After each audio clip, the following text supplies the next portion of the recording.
네, 기쁨의 이유. 오늘은 기쁨의 이유라는 제목을 가지고 말씀을 나눠보도록 하겠습니다. 우리는 누구일까요? 우리 교회 다니는 우리를 뭐라고 얘기하죠?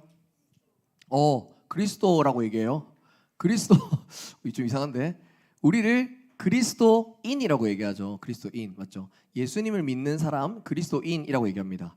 이 그리스도인들의 삶과 기쁨은 굉장히 밀접한 관계가 있습니다. 한 사람이 교회를 다니게 되면 매주마다 복음의 메시지라는 걸 듣습니다. 교회를 다니지 않는 친구들이나 교회를 처음 온 친구들도 이 복음이라는 얘기 들어봤죠? 도와주세요 제발 여러분 도와주세요 제발. 아침부터 약간 싸우려고 나온 것도 아니잖아요 여러분. 다 매주마다 표정을 보면 다 시비 걸지 마세요 약간 이런 느낌으로 있어가지고 도와주세요. 복음이라는 얘기 다 들어보셨습니까? 잘 도와주셔서 감사합니다. 복음이라는 단어의 뜻이 뭘까요? 맞아요. 기쁜 소식이라는 뜻입니다. 기쁜 소식. 자, 그러면 우리가 한 사람의 교회를 다니면서 매주마다 듣게 되는 소식이 뭐라고요? 기쁜 소식이라는 겁니다. 이 복음은 하나님께서 우리에게 전해주신 기쁜 소식이라는 뜻입니다. 매주 우리가 교회를 다니게 되면 매주마다 우리에게 하나님께서 기쁜 소식을 전해주시는 겁니다. 이 복음의 메시지는요, 주일 예배뿐만 아니라 다양한 모습으로 우리 삶에서 전해집니다. 여러분들 한 번씩 그럴 때 있죠. 센치한 날 찬양 듣고 집에 갈 때 있죠.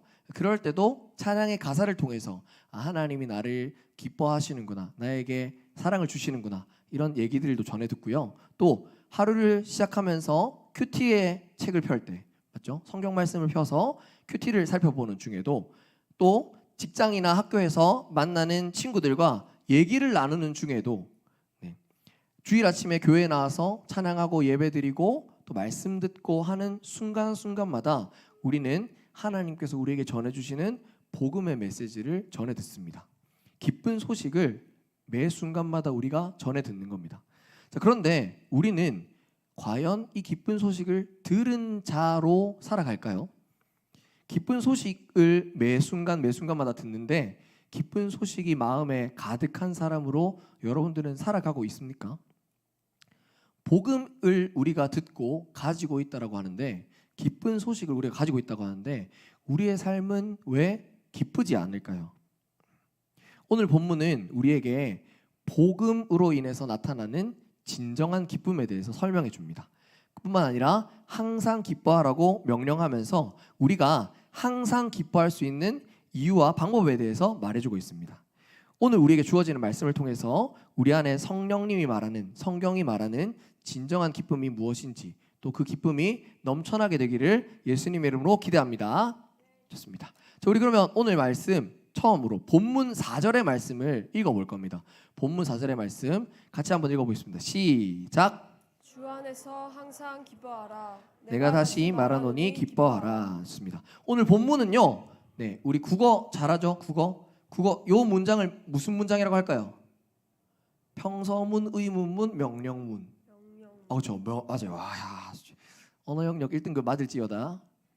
아멘한 사람만 맞을지어다. 좋습니다. 요 문장은 명령문이죠. 명령문. 자, 명령문인데요. 요 문장에 강조점이 들어가 있기라도 한 듯이 어떤 특정한 단어를 2번이나 강조해서 말하고 있습니다. 뭘까요? 역시 수준이 높습니다.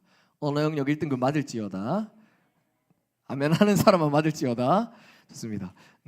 현재 처해 있는 상황이나 환경을 무시하고 기뻐하라는 의미는 아닙니다. 여기 나와 있는 기뻐하라는 의미는요.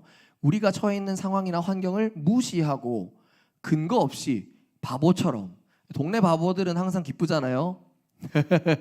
감기 걸렸대. 수련회 못 간대. 이렇게 동네 바보들 항상 기쁘잖아요. 그런 것처럼 막 뭔가 내가 느끼는 감정들을 무시하고 기뻐하라라는 의미가 아닙니다. 근거와 조건이 확실하게 있는 기뻐하라라는 명령인 겁니다. 자, 어떤 상황에서 어떤 조건에서 기뻐하라라고 말하는지 요 앞에 붙어 있는 조건들, 상황들을 잘 살펴보면서 다시 한번 이 말씀을 읽어보도록 하겠습니다. 시작. 주 안에서 항상 기뻐하라. 내가 다시 말하노니 기뻐하라. 자, 요 기뻐하라라는 명령문 앞에는요 2가지의 조건이 붙어 있거든요. 첫 번째 조건은 뭘까요? 언어 영역 1등급 맞을지어다. 좋습니다. 오늘 약간 좀 좋네요. 네, 국어를 잘하는 친구들이랑 같이 이렇게 예배드리니까 좋네요. 네, 첫 번째 조건은 뭐다? 주 안에서 기뻐하라는 겁니다. 네, 주 안에서. 주 안에서라는 말이 무슨 말일까요? 주 안에서 기뻐한다는 말이 무슨 말일까요? 뭐 예수님 뭐 옷을 입어야 되나요? 예수님 뭐 다 입어야 되나요? 어떻게 예수님 안으로 들어갈 수 있나요? 네. 여기서 말하는 주 안에서라는 뜻은 주님으로 기뻐하라는 뜻입니다. 여기 나와 있는 안에라는 단어의 헬라어는요, 네, en이라는 단어를 쓰는데 이 en이라는 단어는 안에라는 뜻도 되고 장소적으로 안에라는 뜻도 되고 뭐뭐로, 뭐뭐으로라는 뜻도 됩니다. 잘 따라오고 있죠? 네, 우리 영어로 기도할 때 제일 마지막에 예수님의 이름으로 기도합니다 라고 얘기할 때 영어로 뭐라고 하는지 알아요? In the name of Jesus. 네, 이렇게 얘기하거든요. 여기서 말하는 예수님의 이름으로라는 단어랑 똑같은 거예요. 자, 그러면 요걸 바꿔서 말하면 뭐겠어요? 주님으로 항상 기뻐하라라는 의미가 되는 겁니다. 이 말은 우리 삶에 있는 모든 상황을 예수님이라는 프레임을 통해서 보라는 겁니다. 사실 이 빌립보서의 말씀을 처음 보면요, 아니 무슨 무작스럽게 이렇게 무작정 기뻐하라고만 얘기하냐? 그럼 뭐 내가 슬픈 일을 당해도 내가 팔이 부서져도 기뻐해야 되는 거냐라고 얘기를 하죠. 그 의미가 아니라 여기서 말하는 주 안에서 기뻐하라는 말은 내가 지금 당하고 있는 상황, 감정, 조건, 환경들을 예수님의 안경 속에서 예수님이라는 그 틀 안에서 해석하고 기뻐하라는 의미입니다. 여러분들이 만약에 슬픈 일을 당했다? 그러면 세상 사람들은 요 주 안에서 기뻐한다는 건 세상 사람들은 가질 수 없는 시각이에요. 왜냐? 예수님 없이 살아가기 때문에 예수님으로 삶을 해석하는 방법을 모르거든요. 그러나 우리 그리스도인들은, 우리 예수님을 믿는 사람들은 예수님으로 내가 처한 상황을 해석하는 방법을 압니다.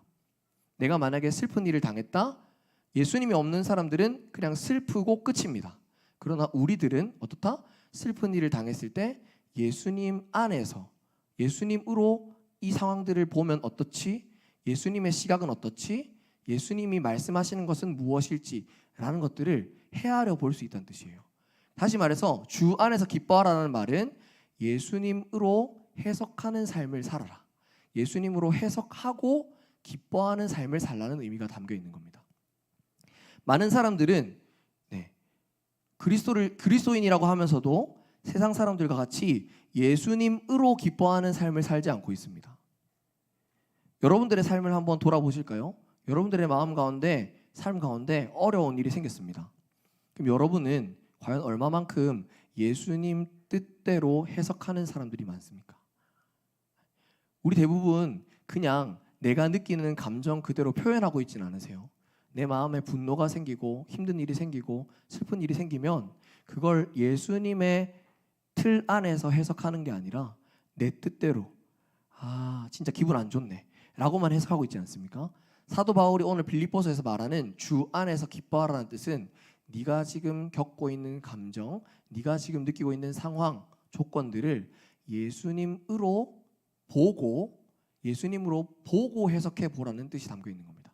예수님으로 보고 기뻐하라는 뜻이 담겨 있는 겁니다. 이처럼 진정한 기쁨은 예수님으로 상황들을 살펴볼 때만 가능합니다. 내 인생에 어려운 일이 닥치더라도 그걸 예수님의 뜻은 무엇일까?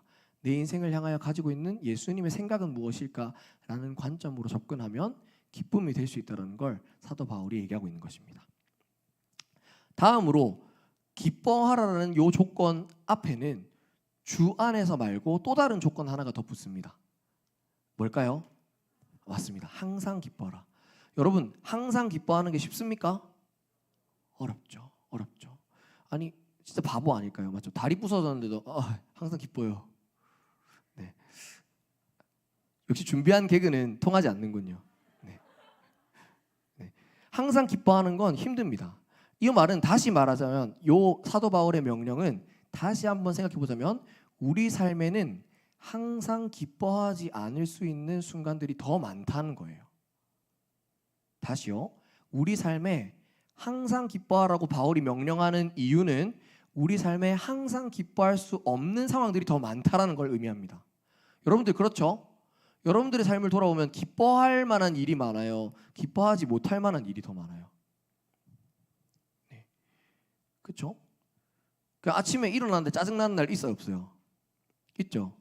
비 오는데 짜증나는 날 있어요, 없어요? 있죠.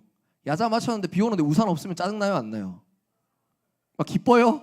아, 비 맞을 생각하니까 너무 기쁘다.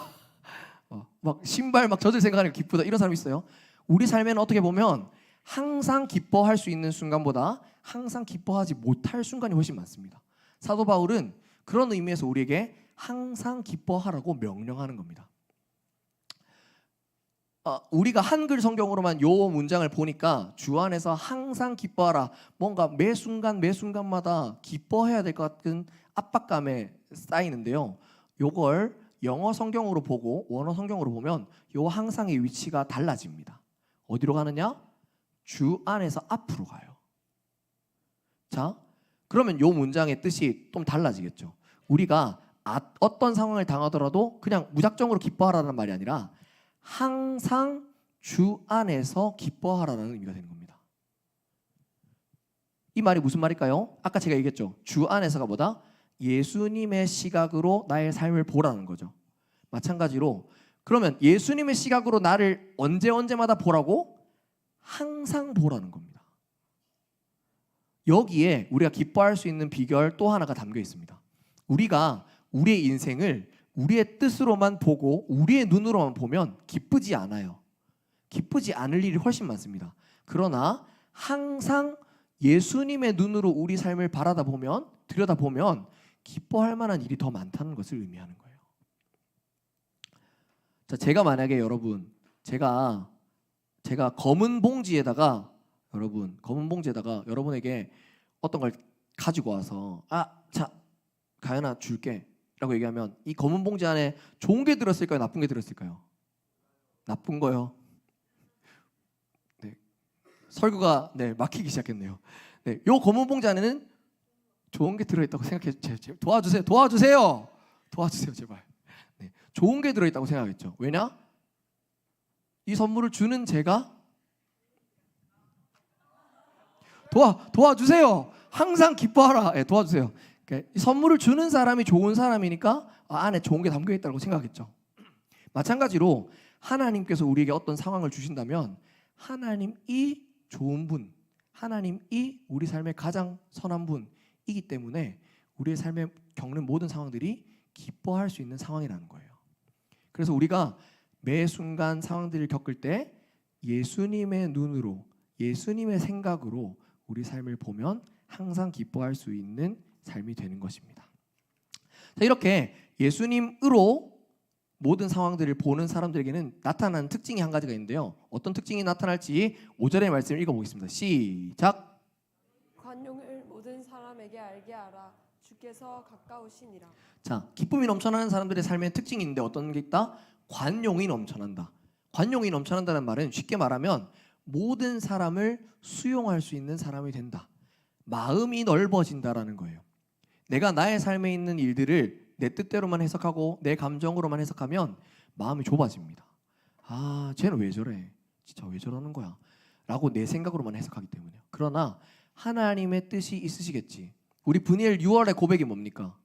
데오볼란테죠. 하나님의 뜻이라면 내 삶에 이런 일들, 이런 조건들이 예수님의 뜻이라면, 하나님의 뜻이라면 이런 관점으로 해석하면 마음이 넓어질 수 있어요.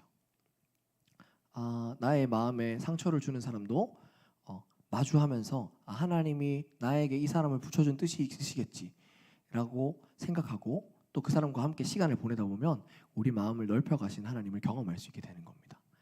이처럼 모든 사람이 알 수 있을 만큼의 관용이 기뻐하는 사람의 삶에는 넘쳐나는 거예요. 네, 그렇습니다. 또한 이런 사람들은 주께서 가까우시니라.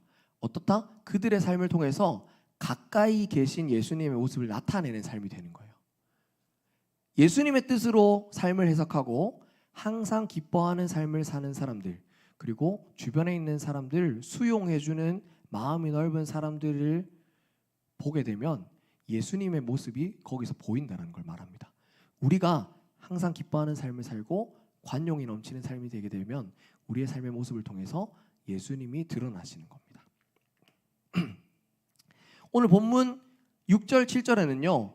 요 기뻐함과 반대되는 상황 한 가지가 더 나옵니다. 우리가 기뻐하지 못하는 대부분의 이유는 아마 이것 때문일 것 같습니다. 6절 7절의 말씀을 같이 한번 읽어보겠습니다. 시작. 아무것도 염려하지 말고 다만 모든 일에 기도와 간구로 너희 구할 것을 감사함으로 하나님께 아뢰라. 그리하면 모든 지각에 뛰어난 하나님의 평강이 그리스도 예수 안에서 너희 마음과 생각을 지키시리라. 우리가 항상 기뻐하지 못하는 이유가 뭘까요? 염려 때문입니다. 염려. 마음속에 염려가 있을 때 우리는 기뻐하지 못합니다. 마음속에 염려가 가득 차면 기뻐한다라는 생각조차 나지 않을 때가 많습니다. 근데 이 염려를 맞설 수 있는 방법에 대해서 오늘 6절에 대해서는 설명하고 있습니다. 염려를 맞설 수 있는 방법 두 가지인데요. 첫 번째는 기도이고 두 번째는 간구인 겁니다. 자, 보통은 이 염려는 크게 두 가지 종류로 나타납니다. 첫 번째는 뭐냐? 미래에 일어날 불확실한 일에 대한 걱정. 그것들을 염려로 나타나죠. 우리 삶의 미래에 어떤 것이 나타날지 모르겠으니까 염려하게 되는 겁니다. 아, 수능 잘 칠 수 있을까? 기말고사 잘 칠 수 있을까? 나는 좋은 사람과 만나서 결혼할 수 있을까? 나는 부자 될 수 있을까? 뭐 이런 미래에 대한 걱정들 때문에 염려가 나타나는 겁니다. 그 염려가 우리 마음속을 지배하기 시작하면 기뻐하지 못하죠. 또한 두 번째 염려 특징은 뭐냐면 내가 가지지 못한 것들에 대한 마음이 염려로 나타납니다. 내가 뭔가 미래에 불안하지 않은 삶을 살려면 지금 뭔가 충분하게 가지고 있어야 될 것 같은데, 충분하게 가지고 있어야 미래를 걱정 없이 살아낼 수 있을 것 같은데 라는 마음에서부터 비롯됩니다. 염려는 두 가지. 뭘로 비롯된다고요? 미래에 대한 불확실한 걱정. 두 번째는 불확실한 걱정 때문에 현재 가지지 못하고 있는 것 때문에 나타나는 겁니다. 근데 이 두 가지를 잠재울 수 있는 방법이 뭐다? 기도와 간구라는 겁니다. 기도는요, 미래에 대한 염려를 맞서 싸울 수 있는 방법이고요. 간구는 현재의 부족함을 채울 수 있는 유일한 도구입니다. 우리가 기도할 때 미래에 일어날 일들에 대해서 하나님께 구할 수 있는 사람이 됩니다. 그리고 우리가 간구할 때 현재의 필요를 채우시는 하나님을 경험하게 됩니다. 그러므로 염려를 이겨내는 방법, 기쁘지 못한 이유인 염려를 이겨내고 기쁘게 살아가기 위해서는 우리 삶에 기도와 간구가 필수인 겁니다. 여러분들은 얼마나 기도하면서 살아가십니까? 여러분 이제 좀 있으면 기말고사죠? 얼마만큼 기도하세요? 그 전도사님이 우리 고등부를 보면 굉장히 특징적인 부분이 있어요. 그 굉장히 공부 열심히 하고요. 굉장히 학원 열심히 다니고요. 굉장히 자기 삶에 대한 목표, 진로, 계획 투철한 친구들입니다. 저는 진짜 진심으로 대한민국에서 진짜 1등급이라고 할 만큼 여러분들의 열정은 대단해요. 학업에 대한 열정. 근데 여러분, 학업에 대한 열정이 많은 만큼 여러분들의 마음속에는 염려가 많지 않으세요? 내가 이렇게 열심히 공부하는데 공부한 만큼 결과가 나오지 못하면 어떻게 하지? 염려가 많지 않으세요? 근데 여러분, 왜 염려는 많은데 기도하지 않습니까? 내가 학원은 열심히 가야지. 주일 오전에 예배도 빼고 학원을 가고 보강도 듣고 썸머 스쿨, 윈터 스쿨 다 듣는데 왜 기도는 안 하세요? 기도는 전능하신 하나님의 손을 움직이는 우리의 유일한 방법이라고 얘기합니다. 근데 여러분은 하나님의 손을 움직일 수 있는 방법인 기도를 얼만큼 하고 있다고 생각하세요?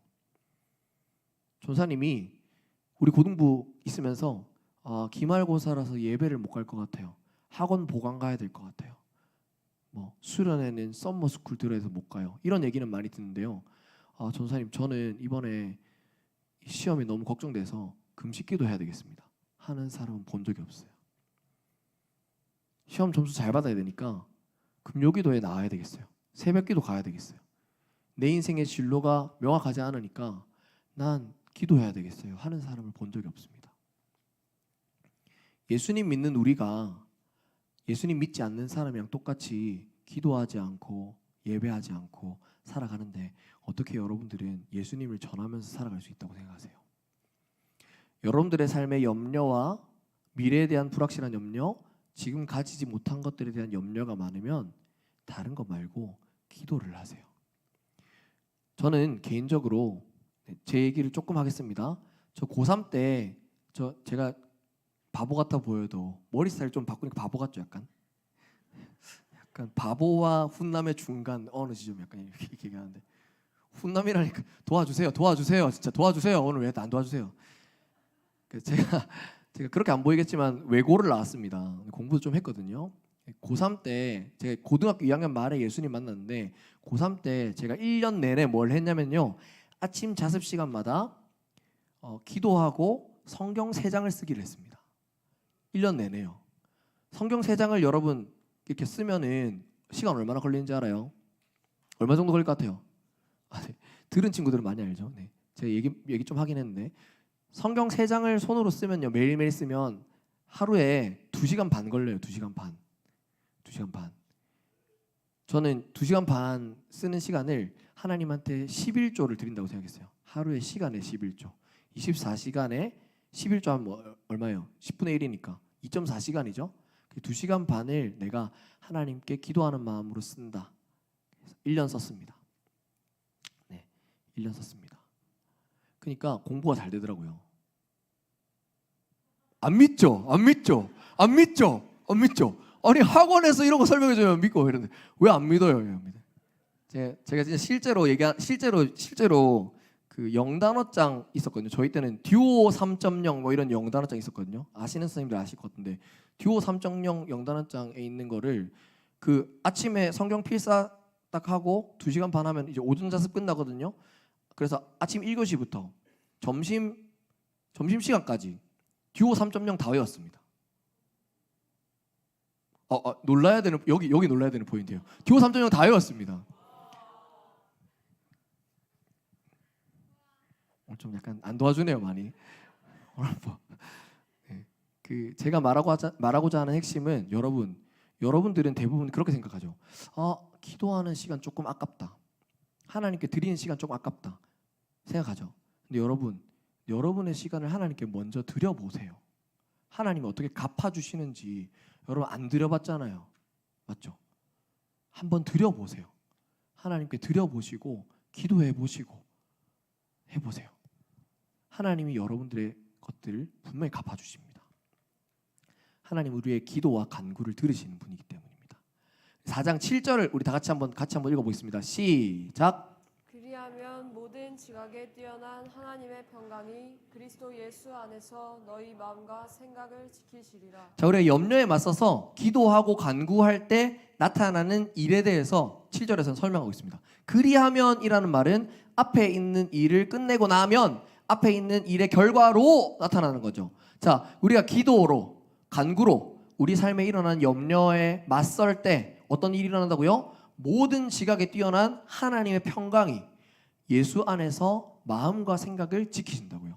자, 하나님의 평강이, 자, 주어만 봅시다. 주어만. 하나님의 평강이 서술어 뭐예요? 지키시리라. 뭐를? 마음과 생각을 지키실 거라고요. 자, 잘 보세요. 우리가 기뻐하지 못하는 이유는 뭐 때문이라고요? 염려 때문이에요. 염려에 맞서서 기도하고 간구하면 어떤 결과가 일어난다? 하나님의 평강이 지키시리라가 되는 거예요, 여러분. 이게 바로 주 안에서 항상 기뻐할 수 있는 방법입니다. 여러분의 삶의 염려 많다고 생각되죠? 기뻐하지 못할 상황들이 많다고 생각되죠? 그럼 뭘 해야 한다고요? 기도하세요. 기도하면 어떻게 된다? 하나님의 평강이 마음을 지키실 거라고요. 하나님의 평강이 마음을 지키면 우리 삶이 항상 기뻐할 수 있는 삶이 됩니다. 여러분의 마음 가운데 여러 감정들이 올라올 때, 기뻐하지 못할 상황들이 생겨날 때, 여러분의 감정을 여러분이 해결하려고 하지 마시고 하나님께 기도하고 간구하는 삶이 되세요. 기도하고 간구할 때 여러분이 가지고 있는 염려를 하나님께서 평강으로 바꿔주실 겁니다. 그리고 그 평강에 따라서 기뻐할 수 있는 삶이 될 것입니다. 말씀을 맺겠습니다. 여러분, 진정으로 기뻐하는 삶은 어떤 삶인지 아세요? 상황과 환경, 조건, 내 삶에 기뻐할 이유가 없음에도 불구하고 기뻐할 수 있는 것이 진정한 기쁨입니다. 우리는 그렇게 생각하죠. 하나님 나에게 기뻐할 수 있는 특별한 능력을 주세요. 내 삶의 상황들을 해결시켜 주세요. 내 삶의 문제들이 해결되면 기뻐질 것 같아요 라고 생각하죠. 그러나 그렇지 않습니다. 전사님이 짧게 얘기한 적이 있었는데요. 고등학교 3년 동안 전사님은 은따를 당했습니다. 친구들한테 따돌림을 당했는데 하나님께 기도했습니다. 하나님, 나는 이런 상황 가운데에서 해결되지도 않고 염려도 많아요. 내 삶이 해결되지도 않고 친구도 없고 내 앞으로의 삶까지도 친구가 없는 삶이 되면 어떻게 할까? 제 마음은 현재 가지지 못한, 친구를 가지지 못한 것에 대한 염려가 가득했고요. 앞으로 일어날 내 삶에 대해서 앞으로도 친구가 없으면 어떻게 하지라는 염려가 가득했습니다. 염려가 가득하던 제 삶이 하나님께 기도했더니, 하나님께 기도하니까요, 기도와 간구로 하나님을 구하니까 어떤 일이 일어난지 아세요? 여전히 저는 친구가 없었습니다. 왕따가 해결되지 않았어요. 그러나 제 마음이 기뻐지기 시작했습니다. 친구가 없어도 내 삶은 괜찮아. 우리들은 착각합니다. 내 삶의 문제가 해결되어야만 기뻐할 수 있을 거라고요. 근데 오늘 성경이 말하는 기쁨은 그런 기쁨이 아닙니다. 내 삶의 문제, 환경, 조건 해결되지 않아도 기뻐할 수 있습니다. 어떨 때요? 기도할 때요. 여러분들이 신앙생활을 하면서 그걸 경험해야 돼요. 조건들이 해결되지 않아도 기뻐할 수 있는 능력을 가지는 것. 주 안에서 항상 기뻐할 수 있는 것. 내 삶을 향한 변함없는 하나님의 사랑과 뜻이 있기에 내 삶에 어려운 문제들이 계속된다 하더라도 하나님이 지켜보고 계시기에, 예수님이 나와 함께 하시기에 내가 기뻐할 수 있구나. 진정한 기쁨은 문제 해결에서 오는 게 아니라 하나님과 함께함으로 얻어지는 것입니다. 우리 분이엘 모든 친구들의 삶이 문제 해결로부터 오는 기쁨이 아니라 문제가 해결되지 않아도 하나님과 함께함으로, 예수님과 동행함으로 기쁨을 누리시게 되는 여러분의 삶이 되기를 예수님의 이름으로 기대합니다.